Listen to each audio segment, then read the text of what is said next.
What's up, YouTubers? Today, we're going to talk about the CRKT Swindle.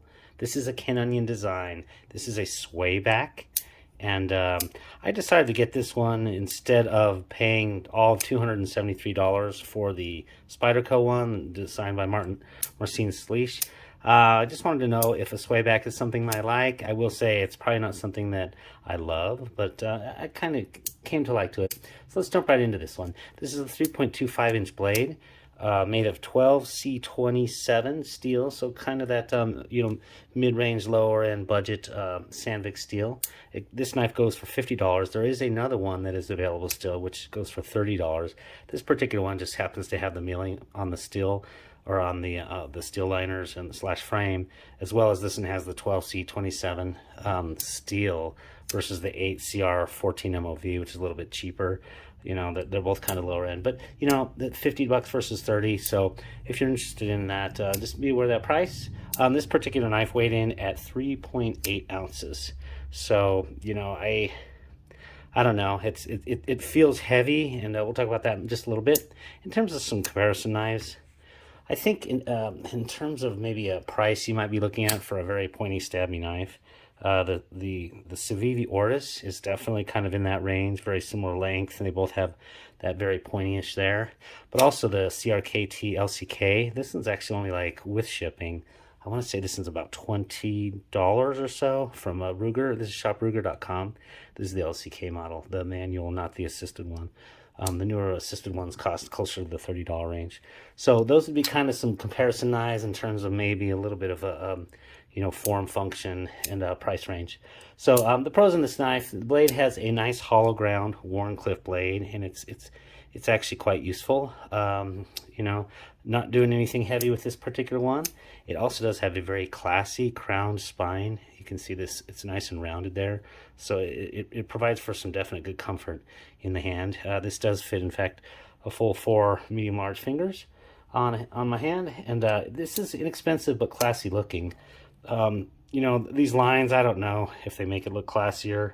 Maybe they definitely provide some grip, but I think you can get the other one and it looks nice. It almost looks like a bee-blasted titanium, but it is definitely steel, this frame, and then this lock side over here. So I think the innovative clip on this particular knife, it's very interesting. You'll notice that it's fully ambidextrous, and what it is essentially basically a spring-bound little wedge or claw out here on the side.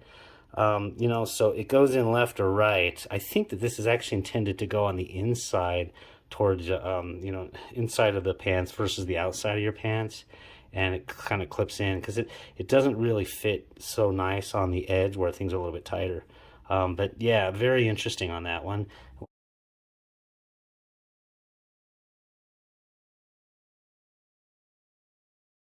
We'll talk a little bit about that one as actually one of the negatives too. And then the last thing I think was really a solid thing on this one is that it does have the lock bar cut out on the interior of the blade right here. So you notice that? That gives it a nice thing, smooth and clean look out here. And I wish a lot more like titanium frame locks would do that. There must be something to do with the integrity, or I don't know, the function of the springiness in doing that. But I actually do kind of like that particular thing. So, on the whole, it's medium fidgety. This particular knife, it's a little flipper. On the con side, this is very handle heavy. If you take a look at the balance point on this, it is literally almost in the middle of the handle. And it just feels that way. I don't normally worry that too much about being balanced right around the pivot, but this one just feels really handle heavy, and so it's kind of tough when you're trying to, push through stuff, boxes and so forth. Not the greatest in terms of just that feel. I didn't like that.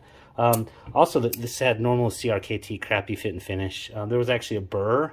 The detent was so bad that you could actually just shake this thing open, and you could not flick it. I mean, it would literally go out like that far. So, I actually had to take this thing apart, and I found that there was a burr on the detent hole, and sure enough, once I kind of just filed that down a little bit, things worked a lot better.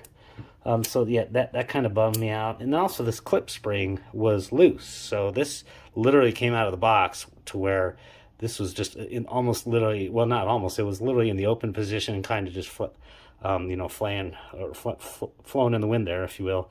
But I went ahead and actually tightened down that spring a little bit when I put this item back, so it does go back. It's kind of still flimsy and weak, I'd say that. So that kind of a negative there as well. Then the last couple things here are the really bads. Once I introduced the positive flicking, and this actually happened before, but you know, once you do get some decent action, and you start flicking it down a little bit, we'll go ahead and do it like that. One of the things is, after repeated ones of those, you're going to notice that you get a little bit of a deflection right there where the finger is. And that piece of deflection is a direct result of the blade going down and running into this little nubbin right here for the clip. So that's a really kind of bad thing. And then there's even another one. It's right on the tip here. You might be able to see that. Yeah, you can see that deflection right there, depending on the light. But similarly, right on the edge of that tip, it goes back and it actually hits right inside this pocket clip. So they made them way too close, so that even this thing uses internal stop pins. I guess kind of a good thing, but it doesn't go and stop it soon enough. So it literally runs into there, smashes your edge, and then you end up with a little edge deflection there too every time. So no matter what you do, that's just going to be what it is.